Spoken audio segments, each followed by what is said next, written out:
Everyone, Brandon Polnick here. People always be asking me what I got tied on. I'm like, X-Zone lures.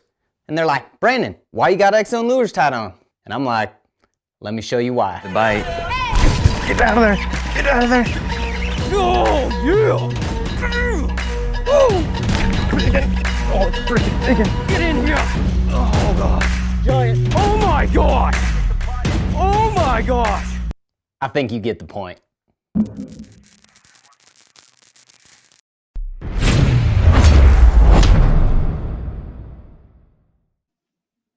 And Yeah. you know, go down to Kissimmee and stuff, and you can catch them. They might be under mats. They use the mats like as a pre-spawn like staging area. Like Yeah. up here they use docks and then they move out. They move in, stage under docks. It's the same thing kind of there, but they use Mats, they use the mats. So I was looking at like what baits I had hanging up. I was like, what the heck is that? You're good, man.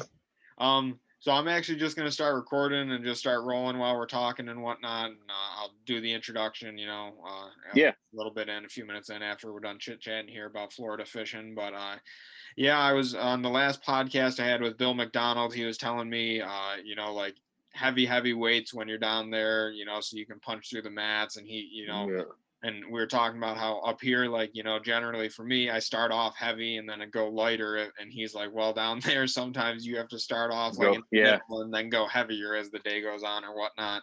So that's going to be definitely a new experience for me. And I'm super excited for it.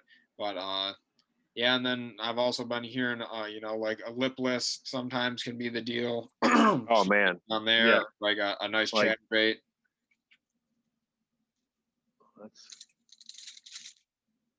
Oh my goodness. Treble hooks, gotta love them. Yeah.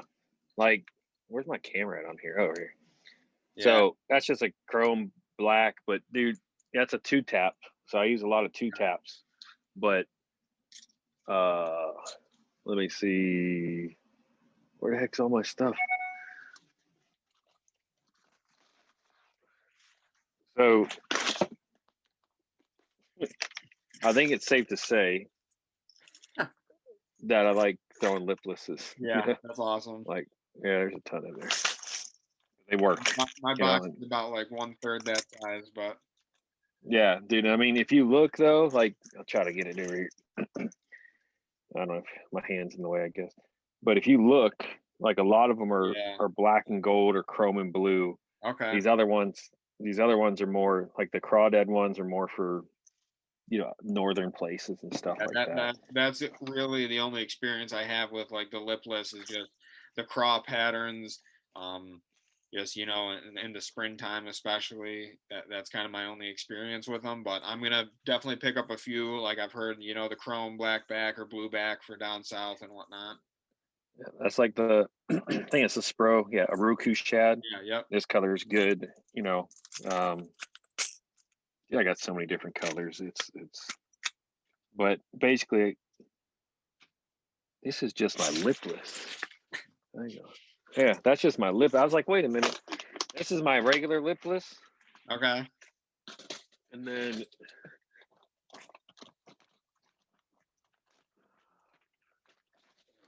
there we go. I was like, dude, I know I had more in. I was like, what the heck? And then these are all like it's hard to see, man. Yeah, I got you. All my like 2-taps. Okay. And so like your hard knockers.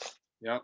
2-taps. Like this is as you can see, this one here has gotten like beat to death. Wow. And that's a booyah, I think they call it a 2-knock or 1-knocker. What's it? 1-knocker, yeah. I got them hard knockers, 1-knocker. I mean, yeah, I'm excited to fish it elsewhere because I know people rip it through the grass a lot down south, and even I know up north it can work. I've just never really messed around with it, to be honest with you. Yeah. And then I got some. I got probably too much. Yeah, I mean, don't we all, I guess, but Yeah. it's all like, if you have the variety and you can pick exactly what you want, then it's perfect. Like I hate not having something that I want to throw or.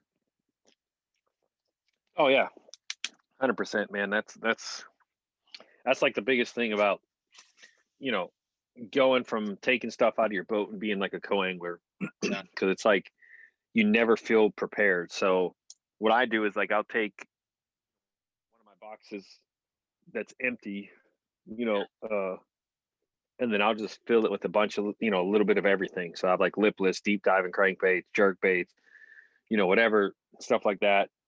Just a little bit of everything, and I guess if they're not biting one of those 10 things, then I guess it wasn't meant to be. Yeah, no, that's true. And yeah, I got to kind of get used to the whole co-angling thing because that's what I'm going to be doing the next few years. And I did one event on at Thousand Islands with the Fed this year, and Yeah. I brought we're smallmouth fishing, so like I only brought 3 rods. I was like, I'm not going to need anything elaborate, Ned drop shot, and I think I may have brought a bait caster with a football jig, and that was it.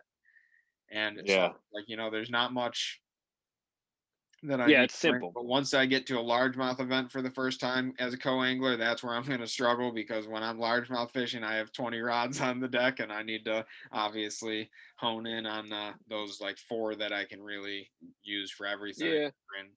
Yeah. My best advice when you do stuff like that is confidence is key, right? So you want to have baits that you're confident with and you can catch them on. And then the other thing is do not pay attention.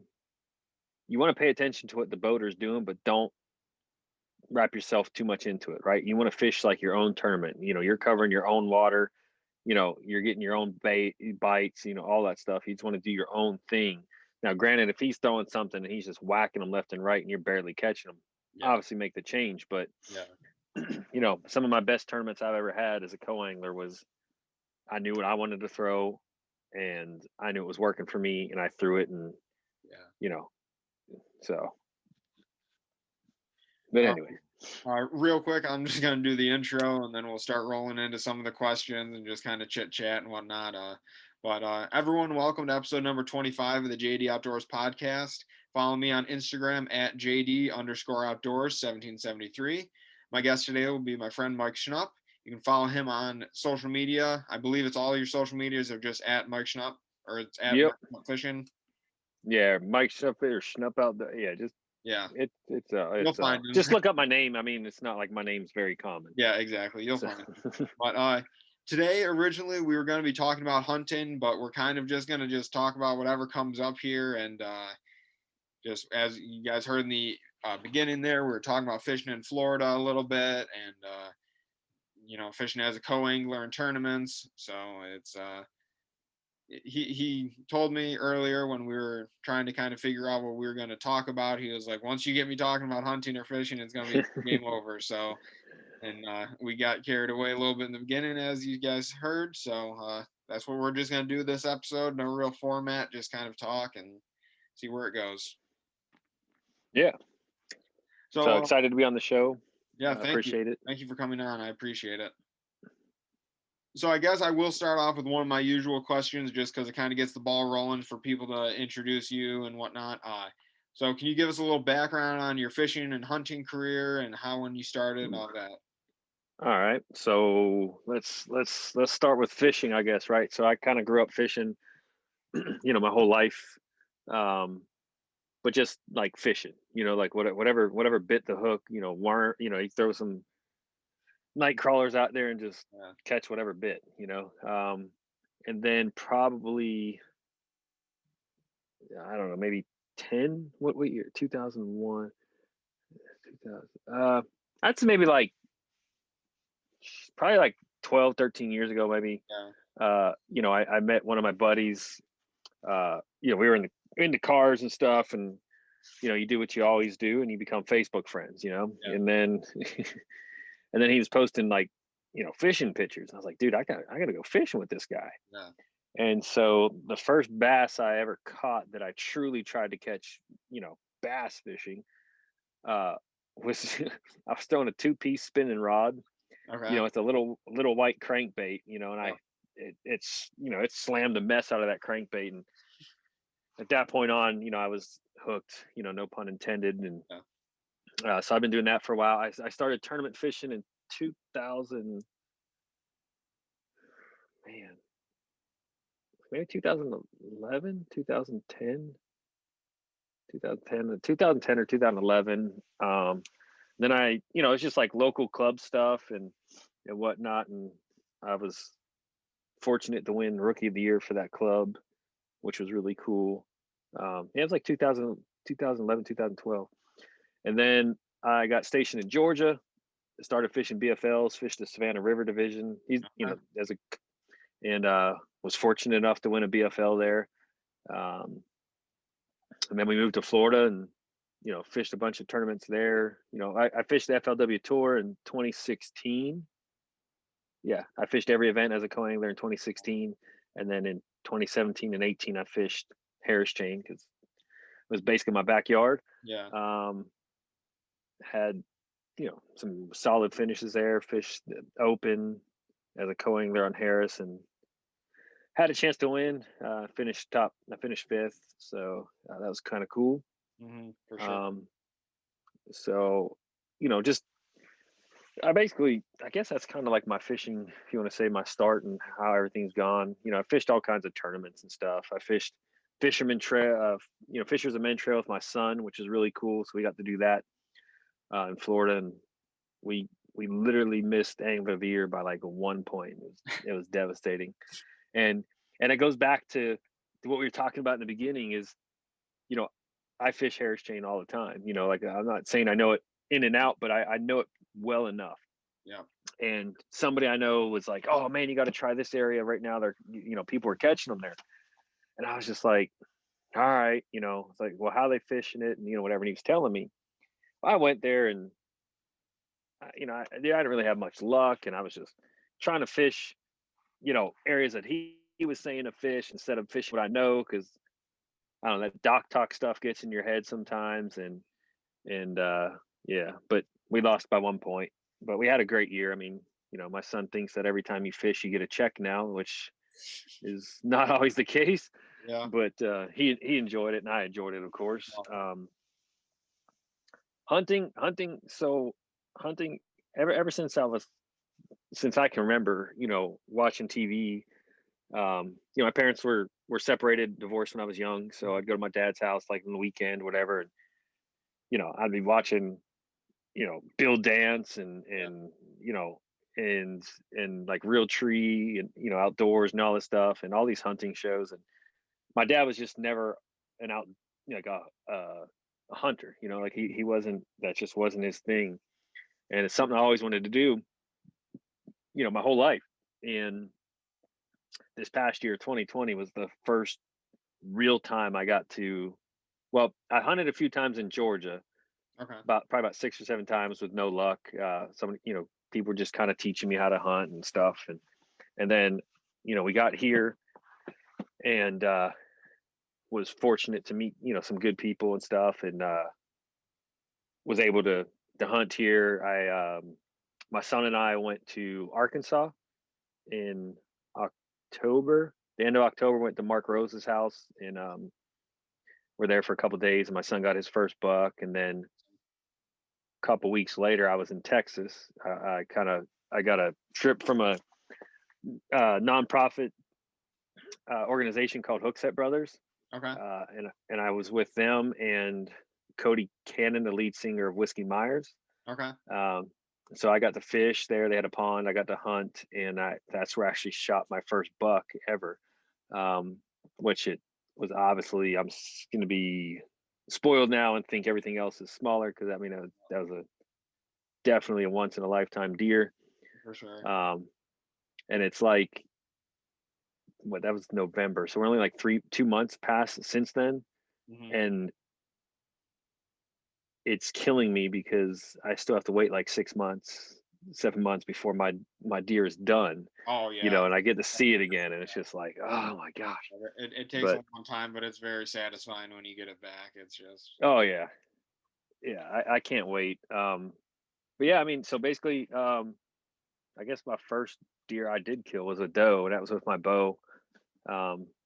You know, and like they say, once you go hunting and you know get out there and you get your first animal or your first kill, however you want to say it, um, it's just addicting, and it sure is. And my son's addicted. He he's on his third bow in less than a year.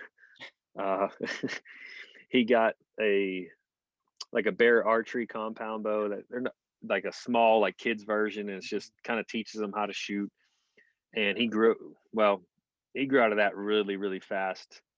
And we took it to the bow shop, Creek Archery. They're awesome guys, and they checked him out for it. And like, dude, this bow's maxed out. Like, there's nothing we can do.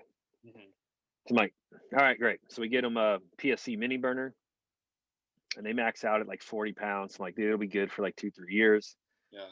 Well, he shoots any chance he can get between baseball and shooting his bow and hunting. Like, so needless to say, last week we went back to Creek Archery, and he bought a Bear Legacy. Okay. And it goes from 15 pounds to 70. It's an adult bow. And he's shooting. As a matter of fact, we shot it today. It's like 28 degrees outside, and after about 15 arrows, his hands were beat red and everything. And I was like, dude, come on, it's time to come in. Yeah. So. Yeah, I got to get back into shooting again. I was shooting compound for a while, and just the more I was researching it and talking to people, I just knew that my draw length was not at its maximum on the bow, but the bow itself was maxed out. But I could feel that when I was at full draw, I had that little bit extra that I could go. Extra. The bow wouldn't let me. So I'm going to be in the market for a new compound this year, but I've actually shot traditional archery since I was probably 12 years old, if not younger. And I've hunted with it a few times. I've never harvested anything using traditional archery, but it's definitely on my bucket list. And for me, I just enjoy shooting it way more than compound. Just, I think because I've done it so long and so natural to me. Yeah, I mean, compound bow. I mean, I like I said, I love it. I mean, yes, I killed my buck with a rifle. Mm-hmm. But I don't know, man. It's something about bow hunting. It's just, I guess it's because you're so close to that deer. You have such, it's a lot more of a close encounter experience than rifle hunting, especially if you're in a more open area and you can take, 100+ yard shot on a deer. Oh, yeah. Like that, that's versus, when you're in a tree stand, it's usually you're going to be taking depending on where you are, max of like a 40-yard shot, 45-yard shot with a bow. Unless you're some of the guys out west, hunting elk, take 90-yard shots. Like, you've heard of good. Cameron Haynes? Yeah. Yeah, like I know he like practices. I think it's up to 160 yards. That's insane, man. He's having groups at 160 yards, and I'm like, that is just pure talent. Like, just I know he practices and works hard for it, but just like that is a talent alone. Like, and obviously an ethical person isn't really going to take a shot that far, and I don't think he would. But that makes that closer shot that much easier when you out to an insane like 100-yard shot with a bow, 100+ yard shot with a bow, let alone. Yeah, like my daughter this year, maybe a few months, well, not even like maybe like a month and a half ago, was like, hey, I want to hunt too. And she's about to be 15, and we'll watch hunting shows, and she'll be kind of like, oh, that deer's cute. It's like, you really think you're gonna shoot that? You're telling me it's cute, but she says she will. So we went out and bought her like an early birthday gift, and got her a little crossbow. And nice. So we'll see. Stay tuned this fall to see what happens. Yeah, I'm excited. Well, I'm excited for the spring, obviously, but I'm excited for the fall because I haven't been able to hunt the last 2 years. So this will be my first year back in the woods in a while. So super excited for that.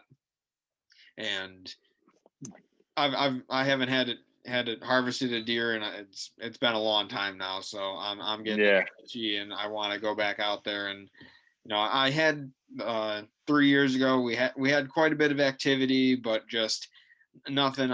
No, the does weren't big enough that were passing by me. The buck that passed by just wasn't in a good position, so just nothing came together. But Yeah. obviously, the more time you spend in the woods, then you're gonna have just like more time you spend fishing, the better your Yeah. catch one goes up, and the same with when you're in the woods. So that's a big similarity between the two. Is obviously the more time you spend in the woods or on the water, the more opportunities you're gonna have. And Oh, for sure. I mean, and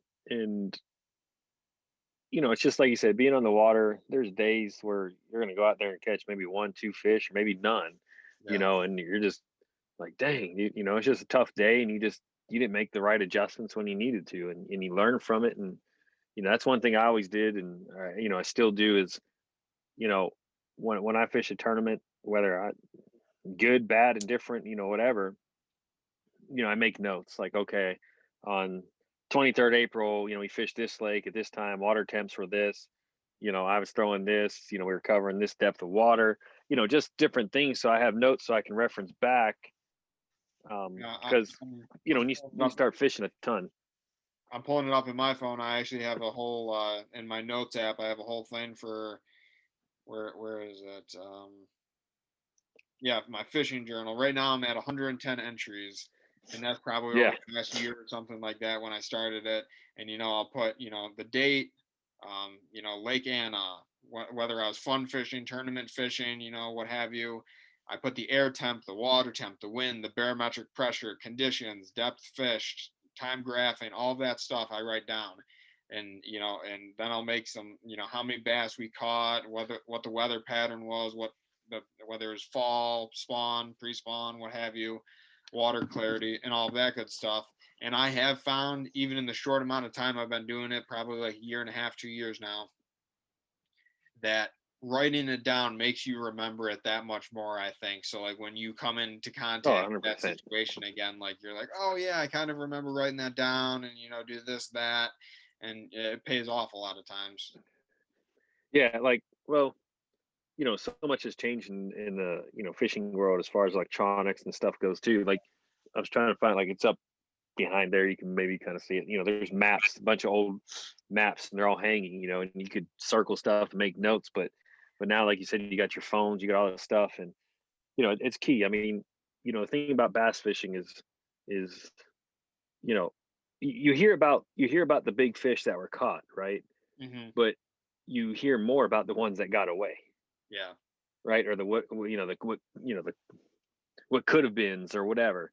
And I think with hunting, it's kind of the same thing, right? Like, you'll see deer and it's like, oh man, they're too far away for a bow. And then, you just have those encounters and you're like, well, maybe I shouldn't have sat in that stand at this time because, Mhm. it was a north wind and it was blowing right towards them. And, maybe they sended me, whatever. So, I mean, there's so many different variables, and it's the same thing with fishing, it's just, you know, like you just said, you're like, oh man, there was does that were too small. And then, buck, I just couldn't get the right angle on him, but that's what keeps you going back, and like I said, on Harris chain, man, I've had some awesome days. uh Shoot, Destin and I had some awesome days together too down there. um so but yeah, so what else you got? And well, just kind of to keep talking about the hunting and fishing parallels there, like I want to start a hunting journal because this is also part of the reason why I started the fishing journal. My buddy that I hunt with, his grandfather or uncle, someone that he used to hunt with, I believe, uh, had a journal, a hunting journal, and kept track, made it, a whole page entry every single day, the weather, stand location, all that good stuff. And like he had it down to an exact science on his property where he knew the rut was going to start on exactly this moon, this day every year. Like, because he's been doing, I don't know how many years, but it was 20 plus years. I know that much. And Yeah. just diarying it and just keeping it, a journal of it. And obviously that it pays off when you have things dialed in that much. And with fishing, it's kind of like similar to that, where like pattern fishing, where you're dialing it in like that, over years of hunting the same land and whatnot, you can dial in and kind of pattern what the deer are doing as well. And part of it too, you know, is dumb luck. Yeah. Like I mean, don't get me wrong, it's a lot of talent and a lot of skills, but sometimes it's just dumb luck, and it's just like fishing with tournaments and stuff, and man, it's just when it's your time, it's your time. Like things just go right, and it's just like when I won that BFL, man, I literally had a limit, called like 2 or 3 times, had what I had by 10:30. I didn't get a single bite the rest of the day, not a single bite. And I knew I had a decent bag, but I was like, I don't know, I don't think I have enough to win. Yeah. And obviously I did, but like, I didn't lose a single fish. The fish I caught were the right ones. And then, after that, it was over. I've in my 3 years tournament fishing, this will be my 4th year. I have not won yet, but I've had a lot of second place finishes and a lot of third place finishes. And on those days, even like I know when things come together, like you said, they come together. Like, and I love when you're on a pattern, and then it turns out to it pays off at the end of the day when you cash a check with it, because it just shows you that everything you were doing was right. And then when you can go from one side of the lake to the other and you're catching them the exact same way, it's just super satisfying because you figured them out, and you had them. Oh yeah. Yeah, nothing's more fun. You'll find out too in Florida. Like you can go to, like you said, Toho. You can go to Toho, and you'll fish Toho totally different than you'll fish Kissimmee. Mm. It's just, it's like your fish. I mean, they are 2 different lakes. They are connected, but it's just, and like Harris Chain's the same way. All the lakes are connected, but normally Griffin fires off first for like spawning, and then it just kind of trickles through, and it's crazy because people spiral like in these chains of lakes because they try to figure out a little bit about every lake, and which is not a bad thing, but sometimes it's best just to focus on the one lake, Yeah. and if it's not working out, then hop to the next one. But I mean, that's just what I did down there. It just helped me out a lot. Yeah. I'm excited, and it's just any new experience on the water. Just it just helps you out so much in all the other ways. And obviously I want to start getting into doing the bigger tournaments and eventually the opens and whatnot. So I want to have the chance while I can to go fish these other bodies of water and get that experience, and that way it's not such a rude awakening when I show up for the tournament day. Yeah, for sure. I mean, and two things about fishing big tournaments and stuff like that, like the opens and whatever else. The big thing is practice if you can, right? So take the time to get the practice in, and if you can't get the practice in, have somebody, you know, a good friend that's solid enough that where they're fishing those opens, they can give you at least a general idea of what's going on. Um, that's key. But for me, you know, if somebody tells me like, "Hey, this is what's going on." Well, obviously it happened. I was talking with my son. He kind of spiraled because I was trying to focus on what they were telling me was going on versus what was really going on, and I, adapting. And I didn't do it until the end, and it, kind of hurt us. But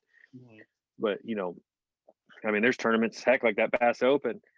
I practiced, shoot, I don't even know, 5, 6 days in a row, or with Destin, Yeah. and I didn't catch a single fish, but one fish, and it wasn't because I wasn't trying. And so my confidence was like shot. I was like, oh man, this is gonna be rough, and I was like, you know what, I'm gonna stick to what I know and stick to what in whatever, and it worked out because I was sticking to what I had confidence in, and it fit obviously where we were fishing and stuff like that. But Yeah. but You gotta love it when it all comes together, just putting that puzzle together and figuring them out. And it applies to both hunting and fishing. And it's obviously there's a lot of parallels between them. And I talked about it on the last episode with Bill, but like, even edges, like in the woods, whether it be a row of pines or thickets or something, like the deer like to follow that edge, and like the bass obviously love to follow the edge, whether it's a yeah. rock vein or a grass edge, or and even docks, stuff like that. So and another thing that, you know, Rick Clunn always says is watch the animals while you're fishing, because if they're feeding, then the bass are going to be feeding. And, Yeah. you know, I've seen countless number of people this year post videos of, you know, whether it's a squirrel on the bank or a deer that's eating and whatnot. And it just really, Yeah. you know, clicks in my head that, you know, the bass are going to be feeding then too, because, you know, they coincide. Nature. Yeah. Oh yeah. I mean, like my big thing is, you know, and I don't know how much truth it is or whatever, but to me, I guess, you know, it's you know, you're driving and you see the cows are up eating, you know, the fishing's probably gonna be good. If they're just laying down, it might be a little rough. Yeah, and that's kind of why I keep track of the barometric pressure too, because you can sort of tell, depending on the time of year, whether, you know, when that high pressure system just moves in, obviously the fish aren't going to be as active versus when it's more of a stable. So you know, and obviously you don't need to know the barometric pressure to know that if a storm front rolls in, then obviously the fish don't seem to fire up like right after it as well as, you know, possibly beforehand, but it varies for everyone. I've heard different things, talking to different people, whether, you know, whether it be right before the front is the best, during the front is the best, right after it is the best. So Yeah. kind of like picking your favorite bait. It's just whatever's worked best for you in the past, you kind of go with. Oh yeah. Florida, right before a hurricane, man, they chew like nobody's business. So, which is really cool. But Yeah. There was, who was it that I was watching on social media? I think it was Matt Luna, who was on his boat when the earthquake happened.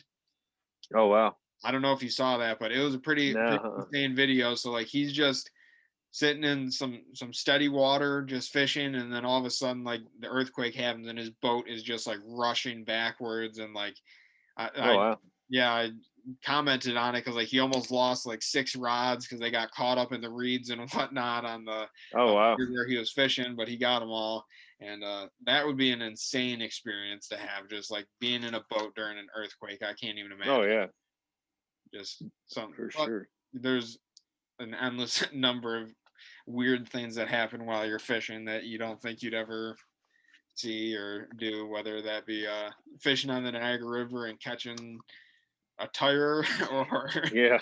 you know, just crazy stuff like that. Or my buddy caught someone's, it was a Shimano something and a decent rod too, but they were fishing the lower Niagara and they were just dragging Ned rigs, I think. And all of a sudden he's like, oh, I got a fish on, and he reels it up and he's like, oh, all right, here's a $300 spinning reel or whatever. That's crazy. Yeah. You gotta love it. I've caught a rod before. Nothing. It was like an old like push button Zebco like setup. I was like, oh, okay. Yeah, get it out of the water at least, you know. Yeah. So you've obviously fished all over the country, it seems like, but where would you be? Where would be your dream place to fish? And then on top of that, where would be your dream place to hunt? Oh man. Gosh.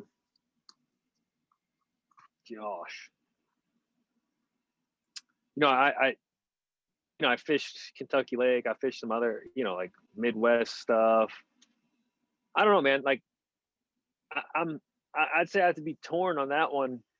I mean, I'd go between Harris Chain and Hartwell, and I think that's just because I've had a lot of success there, and you know, Hartwell and I, it's like I'll do really good or really bad. Like, there's no in between. It's like either kill it or suck it up big time, which is kind of cool, I guess. But yeah, I'd say between those two, hunting, man, I don't know. I would have to say, I'd probably say like just from, you know, friends and experience, like what they've had. So I'd probably have to say Iowa, you know, because Iowa's super hard to get a tag, and they got some dang giants there. Oh, no doubt. I mean, Texas has definitely some big deer, but I'd say Iowa would probably be, or maybe like a Montana or something where you can hunt whitetail and muleys. So like I definitely want to get a muley. That's kind of next. Yeah, my stepbrother and I have been talking about doing it for years, and we were trying to just find the perfect time to do it, but an elk hunt, we're just, Oh yeah. we can't wait to do it. And he just got a real nice buck this year as well, in PA. That's where they're out of, in Wellsboro. So near, do you know where Wellsboro is by chance? Or It sounds familiar. near Mansfield. Okay. Okay. So it's like maybe 20 minutes away from Mansfield, but that's where my mom and stepdad are, and they hunt down. His uncle owns this vast amount of land, so they can hunt on it, and it's awesome just seeing what PA produces in certain areas, and same with New York. Like when you go into the southern tier, the deer that they produce, every area produces big deer around here. Like I'm not gonna lie, like you see public land stuff up here where people have giant 8 points, but I think that just certain areas for some reason just tend to hold the bigger, and same with but just tend to hold the bigger deer for some reason. Don't know what it is, but and obviously same goes for bass fishing. Certain areas just tend to hold the biggest ones for some reason. Yeah, for sure. I mean, I think the problem with Pennsylvania though too, I mean, they got some big deer, but man, there's so many people public hunt and just so much. I think that kind of maybe hurts it a little. If you can get your own private land in some areas, you have a chance to get some big old bucks. I mean, heck, I live in a subdivision and my backyard is maybe like 15 yards, 10 yards wide, to the hillside, and it goes up a hill. And last year we threw some pumpkins on the hillside after Halloween, and some deer pushed them into our backyard and we're eating them. And so this year my son's like, can we put a trail cam out there? I'm like, yeah, sure. So we put a trail cam out, and man, we have a big old 8-point that keeps showing up, and a couple 6s, a 7, like a little. So it's really cool. Like every morning he runs outside to check the trail cam, and so it's pretty cool. Yeah, I think I just heard him just now. We got baseball here in a little bit. All right, you want to wrap it up? Yeah, if you don't mind, because. Yeah, no, I have a few last questions that I like to wrap the show up with, sure. and then we're good to go, man. I appreciate having you on. Yeah, no, thanks. Yeah. So the first question is, what is your favorite snack in the woods or on the water?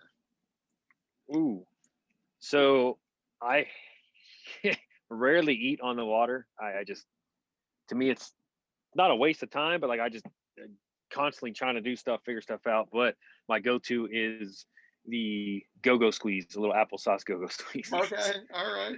Yeah. All right, I actually throw them in the woods with me too. So that's just something, I don't know why, it's just something easy, Yeah, that's one of my big things too, and I'm just horrible about eating or drinking when I'm on the boat, because just to me it's like, hunting, you're sitting and waiting for the most part, so you have time to eat and relax, maybe take a nap if you want, something like that. But when you're fishing, you're just on the go all the time, so and the next cast could be it. So to me, like in my mindset, when I'm wasting that time eating, I could be catching fish. That's how. Yeah, for sure. And then the next one, which is a good question, I always like hearing people's response, but this will be even better because your answer will apply to hunting and fishing. But do you have any tips for staying positive in the woods or on the water? Man, for me, a lot of it, like, is I basically have to not talk to myself per se, but kind of talk to myself. And honestly, I do a lot of praying too, with it, because stressing myself out and everything. And, actually when I was in Texas, I learned a lesson from my son who's 9, and I'm obviously taught it to him, but it was kind of really awesome to him to, text me from his iPad, so that hunt that I was in, it was supposed to be a Friday evening hunt, and then Sunday, to Sunday morning. So all, Saturday you got 2 sits, and if you didn't get a deer, uh, it is what it is. Well, Saturday morning there was 3 of us. Saturday morning the guy killed.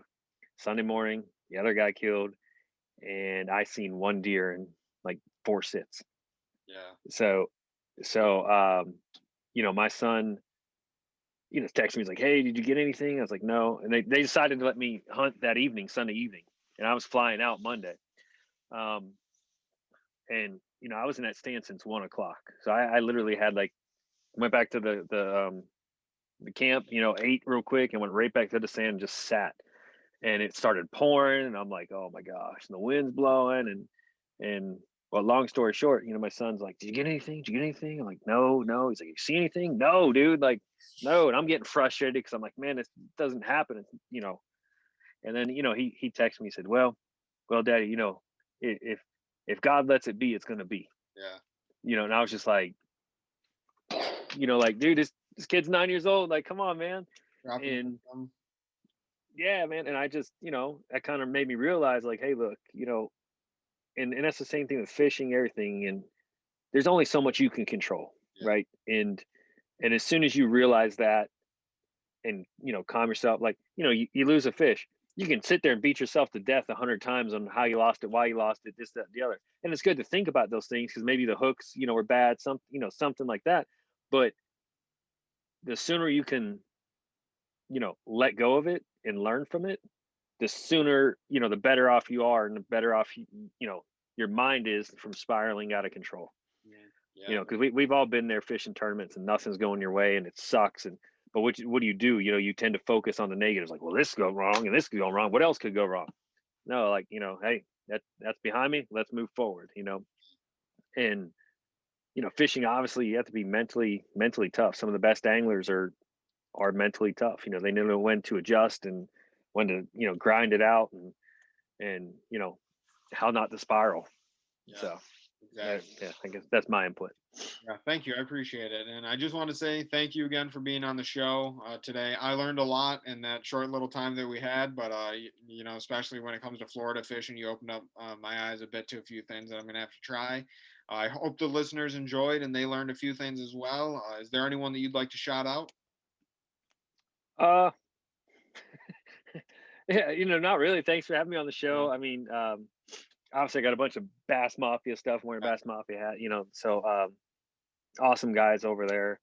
JB, he's awesome dude.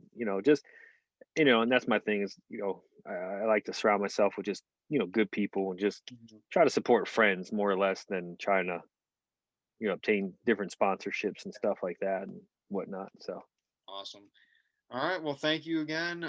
Thank you, everyone, for listening. You can stay tuned for episode number 26 of the JD Outdoors podcast, brought to you by Woo Tungsten, Tacticalories, X Zone Lures, and now the JD Outdoor Lure Company. All right. Thank you. Awesome. Thanks, man.